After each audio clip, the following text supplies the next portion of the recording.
કેમ છો? હું ધર્મેશ પટેલ. દ્વિઘાત સમીકરણનો આગળનો વિડીયો. આની પહેલાં જે વિડીયોઝ ગયા એમાં આપણે દ્વિઘાત સમીકરણ કોને કહેવાય, દ્વિઘાત સમીકરણનો અવયવની રીતે ઉકેલ, દ્વિઘાત સમીકરણનો વિવેચક શોધવો અને વિવેચક એટલે સૂત્રની રીતે ઉકેલ, આ બધું આપણે ચર્ચા થઈ ગઈ. કદાચ વિડીયોઝ ના જોયા હોય તો જોઈ લેવા, ચેનલ સબસ્ક્રાઈબ કરી દેવી અને વિડીયો લાઈક કરી દેવા. આજે આપણે દ્વિઘાત સમીકરણમાં બીજના સ્વરૂપ વિશે ચર્ચા કરીશું. બીજના સ્વરૂપ.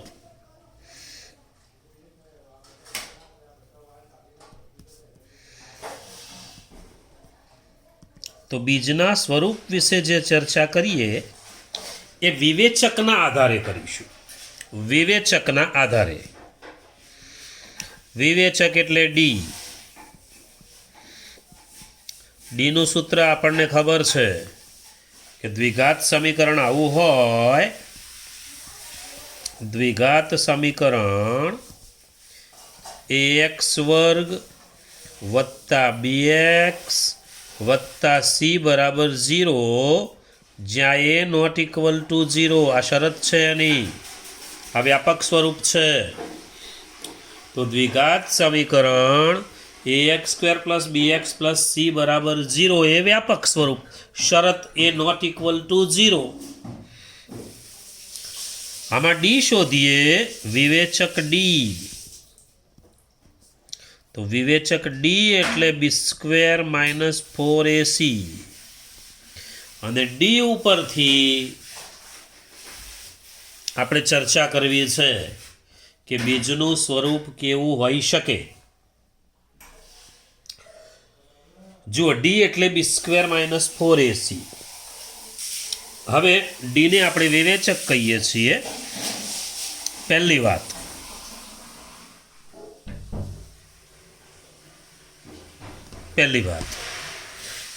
કે જો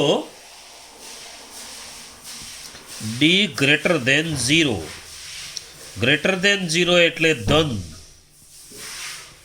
ધન વિવેચક હોય. વિવેચક ધન હોય. તો વિવેચક ધન હોય તો એવા સમીકરણનો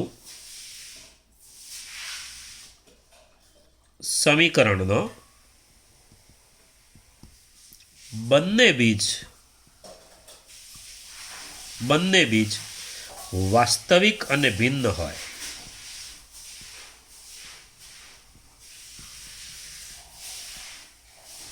વાસ્તવિક અને ભિન્ન. પહેલી વાત, જો સમીકરણમાં ડી ગ્રેટર દેન 0 એટલે ડી ધન હોય, પછી 78 હોય તોય, 1 હોય તોય અને 144 હોય તોય ધન હોય, તો સમીકરણનો બંને બીજ વાસ્તવિક અને ભિન્ન હોય. હવે વાસ્તવિક સંખ્યાને આપણે કહીએ છીએ કે વાસ્તવિક સંખ્યામાં સમય પણ હોઈ શકે, અસમય પણ હોઈ શકે. હજુ થોડા ઊંડા ઉતરીએ તો તમારે ડી જોઈ લેવાનું. ડી. હવે ડી ઘણી વખતે 25 હોય, 9 હોય, 81 હોય, 4 હોય, 144, 100. તમને ખ્યાલ આવી ગયો હશે કે હું વર્ગવાળી જ સંખ્યાઓ બોલું છું. તો ડી પૂર્ણ વર્ગ હોય.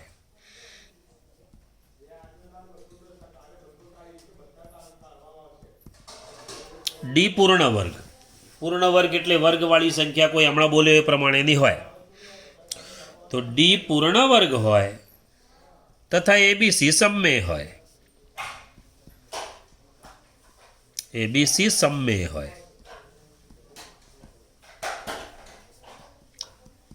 એબીસી આ સંખ્યાઓ સમમેય. સમમેય એટલે વર્ગમૂળ 3 અસમમેય કહેવાય. એવી સંખ્યા ના હોવી જોઈએ. વર્ગમૂળ 5 અસમય છે એવી સંખ્યા ન હોવી જોઈએ, તો સમય સંખ્યાઓ હોય તો બંને બીજ સમય અને ભિન્ન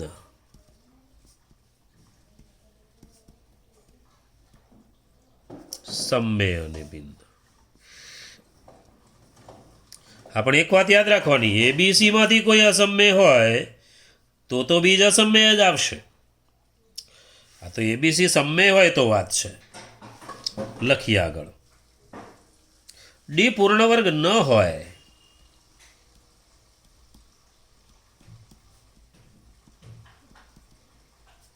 તો પૂર્ણ વર્ગ ના હોય તો એબીસીને જોવાની બહુ જરૂર નથી. ડી પૂર્ણ વર્ગ નથી તો બંને બીજ અસમય જ હોય, તો બંને બીજ અસમય અને ભિન્ન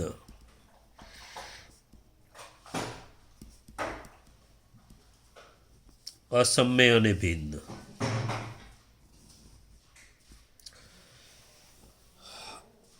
અને જો એબીસી જ અસમય હોય તો અસમય અને ભિન્ન જ હોય. એબીસી સમય હોય તો જ સમય વિશે વિચારવાનું. એબીસીમાંથી કોઈ પણ અસમય હશે તો બીજ અસમય જ હશે. ચાલો નંબર 2, એબીસી અસમય હોય તો બીજ અસમય હશે, ધ્યાન રાખવાની વાત છે. નંબર 2, જો ડી ઇક્વલ ટુ 0 એટલે શૂન્ય હોય વિવેચક,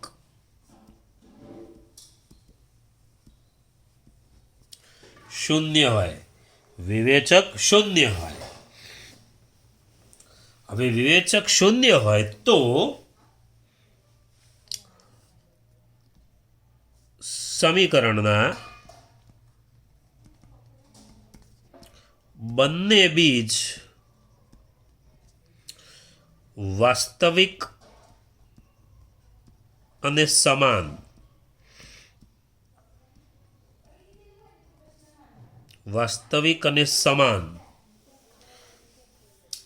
આવૃત્ત બીજ કયું હોય આવૃત્ત તો સમાન જ સમજવાનું.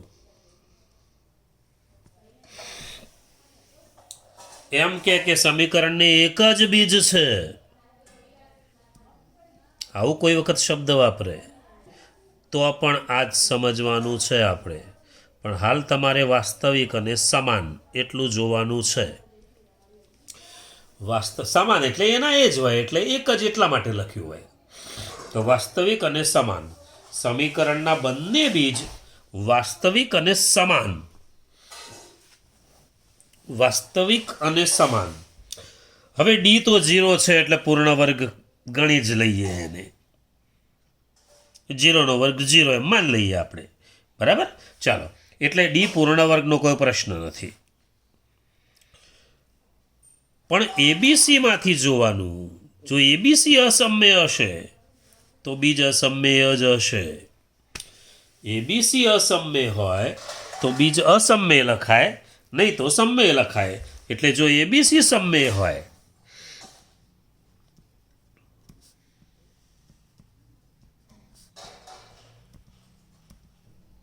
સમય તો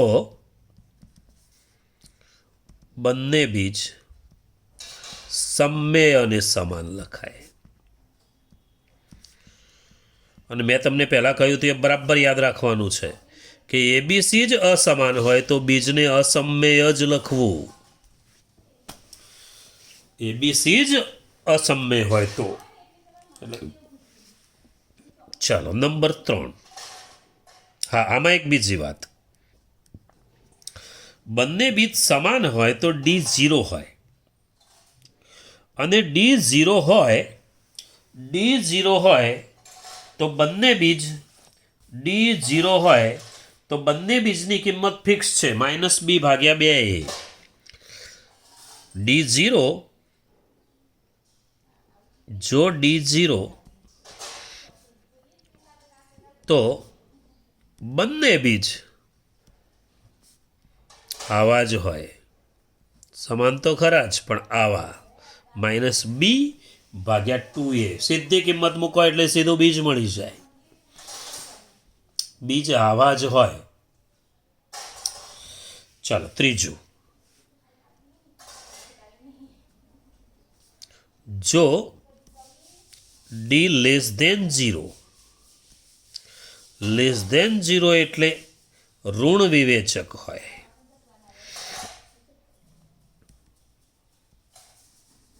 ઋણ વિવેચક હોય. ચલો ઋણ વિવેચક હોય તો સમીકરણને વાસ્તવિક બીજ ન મળે,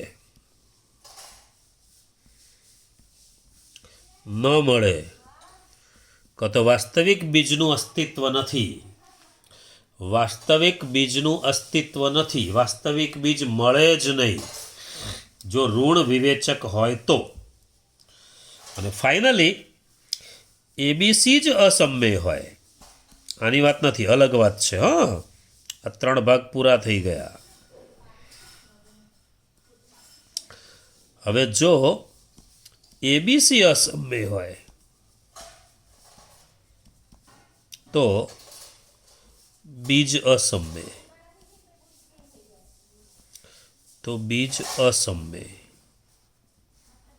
આમાં કે એબીસી અસમય આવે તો બીજને અસમય લખી દેવાનું, અસમય આમાંય અસમય, આમાંય અસમય. હવે આગળ જઈએ. એક સ્વરૂપ જોઈ લઈએ. માની લો કે 4x², એક ઉદાહરણ લઈએ. ઉદાહરણ 1, 4x² વત્તા 5x વત્તા 6 બરાબર 0 ના બીજના સ્વરૂપની ચર્ચા કરો.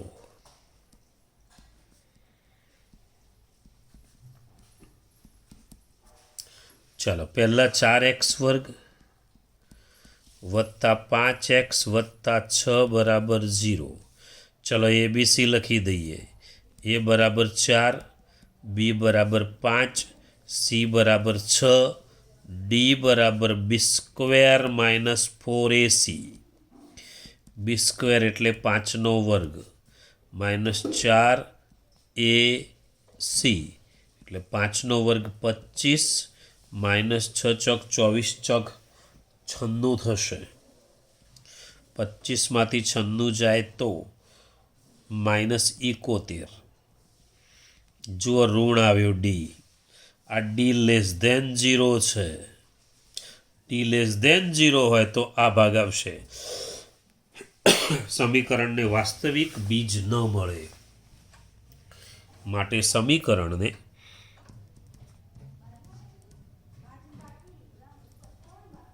વાસ્તવિક બીજ ન મળે.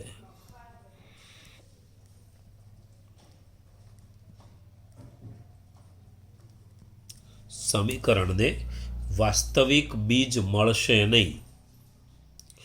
ડી <0 છે એટલે. હવે આગળ બીજું એક ઉદાહરણ જોઈએ. બીજી એક વાત જોઈ લઈએ કે દ્વિઘાત સમીકરણ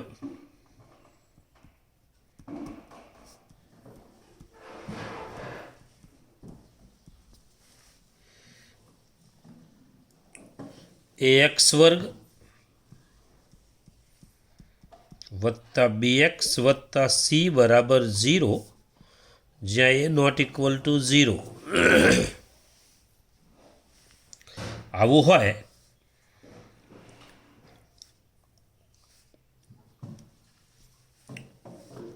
આમાં એક વાત ધ્યાન રાખવાની, જો b = 0 તો બંને બીજ એકબીજાના વ્યસ્ત હોય.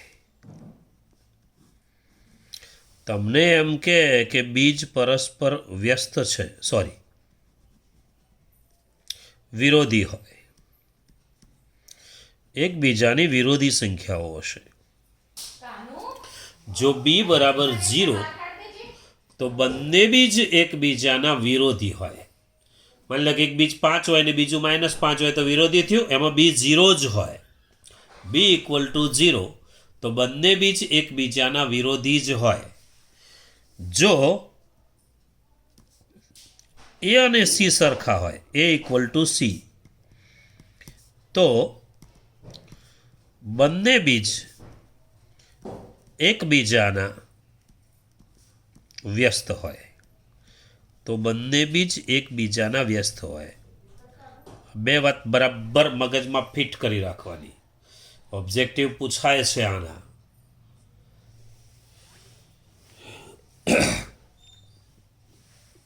કેવું ઓબ્જેક્ટિવ હોય જોઈ લઈએ. માની લો કે એમ કે 2x² + 3mx + 8 = 0 ના બીજ પરસ્પર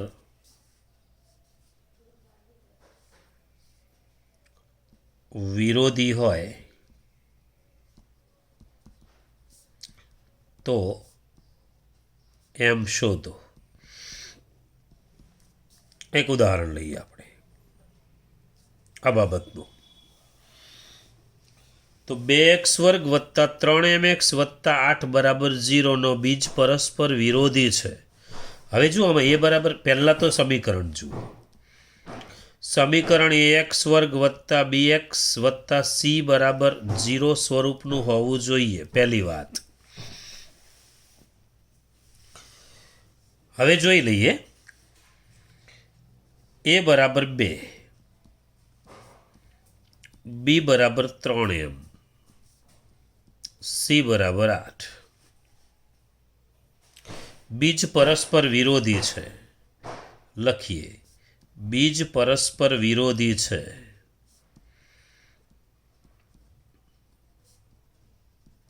હવે બીજ પરસ્પર વિરોધી હોય તો બી 0 જ થાય.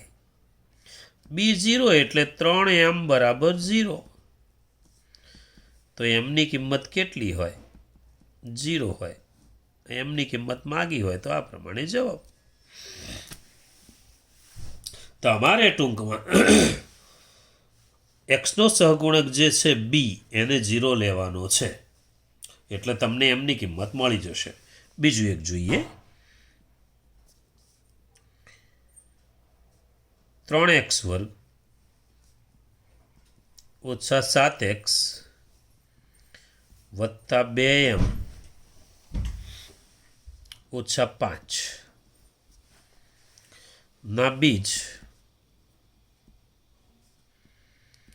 પરસ્પર વ્યસ્ત હોય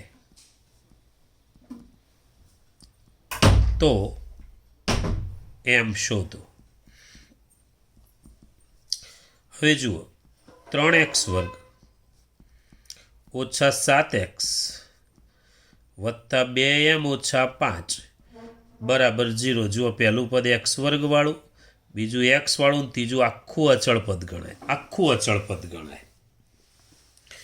તો a બરાબર 3, b બરાબર -7, c બરાબર 2m - 5. 2m - 5. હવે બીજ પરસ્પર વ્યસ્ત છે.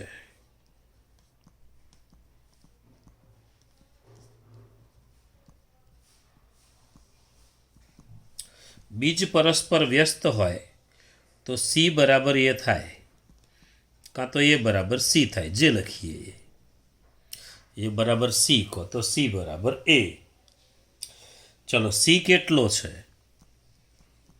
તો 2m - 5. a કેટલો છે? 3. અહીંયા જ કરતા બનાવી દઈએ. 2m બરાબર 5 આ બાજુ જશે એટલે 3 + 5 એટલે 2m બરાબર 8 એટલે m બરાબર 8/2 એટલે 4. આ જવાબ થયો. ટૂંકમાં તમારે બહુ ઊંડા ઉતરવાની જરૂર નથી. એક જ વાત, બીજ પરસ્પર વિરોધી હોય તો b બરાબર 0, બીજ પરસ્પર વ્યસ્ત હોય તો a બરાબર c. બસ આટલું જ. હવે પેલું બીજું ઉદાહરણ લઈએ. આ તો વચ્ચે એક નવું ટોપિક હતું એટલે લઈ લીધું. બાકી પેલું જે આપણે બીજના સ્વરૂપની ચર્ચા કરતા હતા એ તો હજુ બાકી છે. ચાલો બીજું લઈએ. ઉદાહરણ 2. આગળ જે હતું ને ચાલતું હતું એની વાત છે. ઉદાહરણ 2.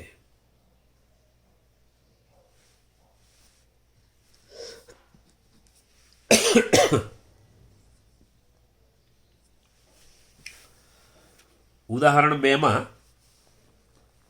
2x²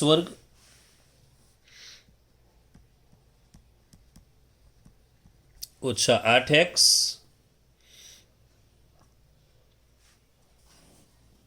ઓછા 5 બરાબર 0. ચલો બીજના સ્વરૂપની ચર્ચા કરવી છે. a બરાબર 2, b બરાબર -8, c બરાબર -5. ચલો d શોધી લઈએ. તો d બરાબર b² - 4ac. b² એટલે -8² - 4ac. a એટલે 2, c એટલે -5. ચલો 64 વત્તા 5 × 20, 20 × 40. 64 અને 40 થશે 104. જુઓ ધન આવ્યો. ધન આવે તો લખી દેવાનું બંને બીજ વાસ્તવિક અને ભિન્ન.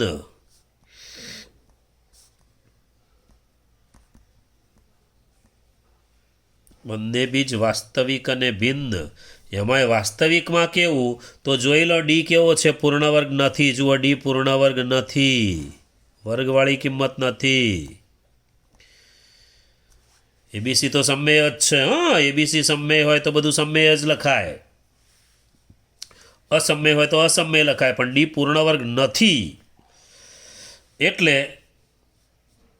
માટે બંને બીજ અસમય અને ભિન્ન. જો ડી પૂર્ણવર્ગ હોત તો સમય અને ભિન્ન હોત. ચલો ઉદાહરણ 3 લઈએ. ઉદાહરણ 3.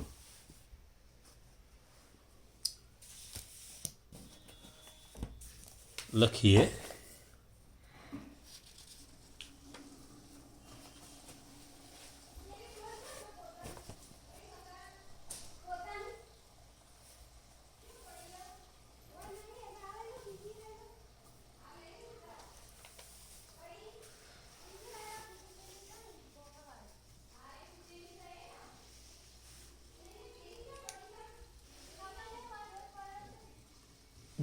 ચાર x²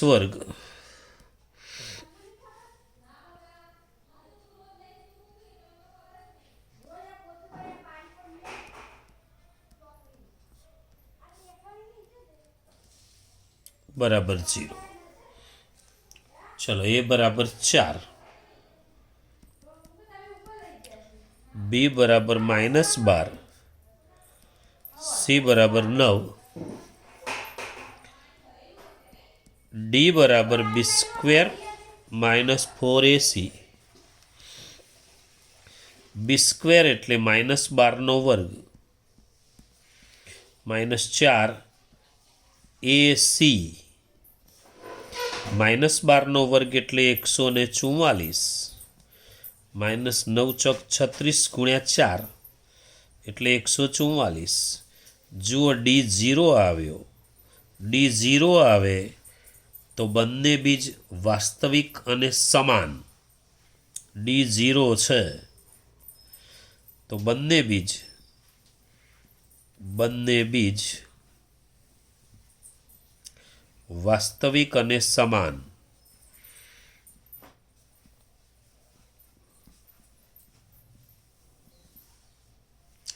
પણ એબીસી સમમેય જ છે. જુઓ, પૂર્ણ વર્ગ જોવાની જરૂર નથી 0 હોય એટલે. એબીસી સમમેય છે.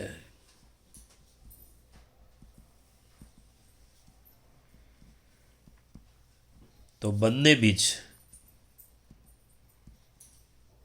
સમમેય અને સમાન. સમમેય અને સમાન. આ સમાનને આવૃત્ત કહી શકાય. સમાન બીજ એટલે આવૃત્ત બીજ કહી શકાય. હા, સમાન બીજ એટલે આવૃત્ત બીજ કહી શકાય. ચલો આગળ જઈએ. ઉદાહરણ 4. ઉદાહરણ 4માં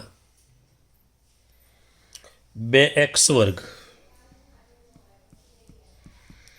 ઓછા 2 વર્ગમૂળ 6x વત્તા 3 બરાબર 0.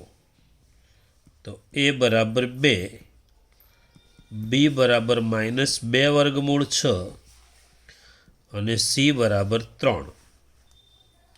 પહેલાં આપણે ડી શોધી લઈએ. તો ડી બરાબર b² - 4ac. ડી બરાબર b² - 4ac એટલે -2 વર્ગમૂળ 6નો વર્ગ -4a અને c.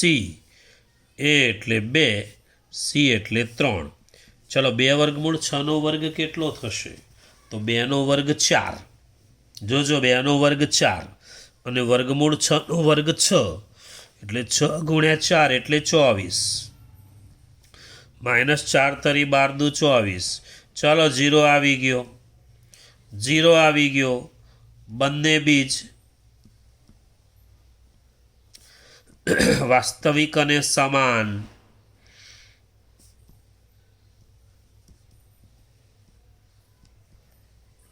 વાસ્તવિક અને સમાન. બંને બીજ વાસ્તવિક અને સમાન.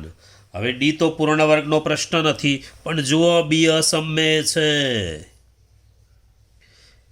અસમમેય હોય તો બીજ અસમમેય જ આવે. ચલો બી અસમમેય હોવાથી વર્ગમૂળવાળું છે ને, અસમમેય હોવાથી બંને બીજ અસમમેય હશે. હવે સમમેય નહીં હોય. આગળના દાખલામાં સમમેય હતા, કારણ કે બધું સમમેય હતું. ડી તો 0 જ હતો. પણ એબીસીમાંથી કોઈ પણ અસમમેય આવી જાય તો બીજને અસમમેય જ લખવાનું. અસમમેય અને સમાન. સમાન એટલે આવૃત્ત કહી શકાય. આ સમાન છે અને આવૃત્ત કહી શકાય.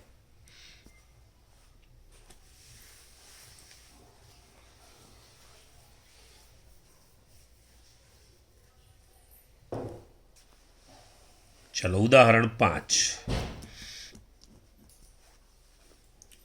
2y² વત્તા 5y ઓછા 3 બરાબર 0. 2y² વત્તા 5y ઓછા 3 બરાબર 0. ચલો a બરાબર 2, b બરાબર 5, c બરાબર -3, ડી બરાબર b² - 4ac. b² એટલે 5નો વર્ગ -4ac એટલે 5નો વર્ગ 25 વત્તા 4 તરી 12 દુ 24 49. જુઓ ધન આવ્યો. ધન આવે તો બંને બીજ વાસ્તવિક અને ભિન્ન. 0 આવે તો વાસ્તવિક અને સમાન. <0 આવે, 0 કરતાં નાનો આવે તો બીજ મળે જ નહીં. તો બંને બીજ વાસ્તવિક અને ભિન્ન. પણ જુઓ એબીસી તો સમમેય જ છે એટલે બીજ સમમેય હોઈ શકે. પણ ડી પૂર્ણ વર્ગ છે તો ડી પૂર્ણ વર્ગ છે એટલે પાક્કો થઈ ગયું. આ ડી બરાબર 49 પૂર્ણ વર્ગ છે, વર્ગવાળી સંખ્યા ખરી ને, પૂર્ણ વર્ગ છે, માટે બંને બીજ સમમેય અને ભિન્ન.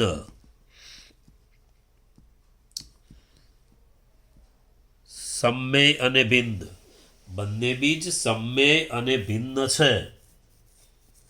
ચાલો, હવે તમારે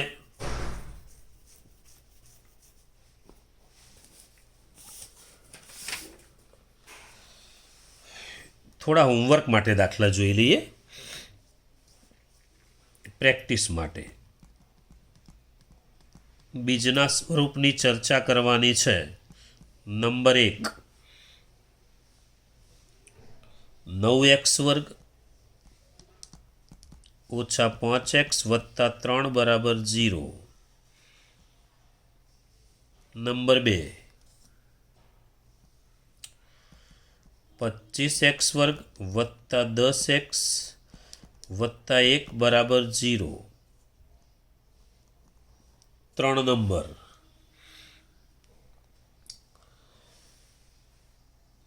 x વર્ગ ઓછા 5x ઓછા 1 બરાબર 0. અને 4 નંબર, 4x વર્ગ ઓછા 8x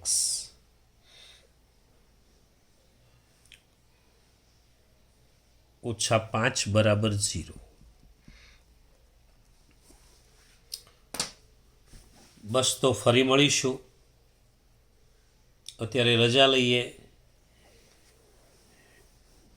દ્વિઘાત સમીકરણના આગળના વિડીયોમાં સ્વાધ્યાયના દાખલાની ચર્ચા કરી લઈશું.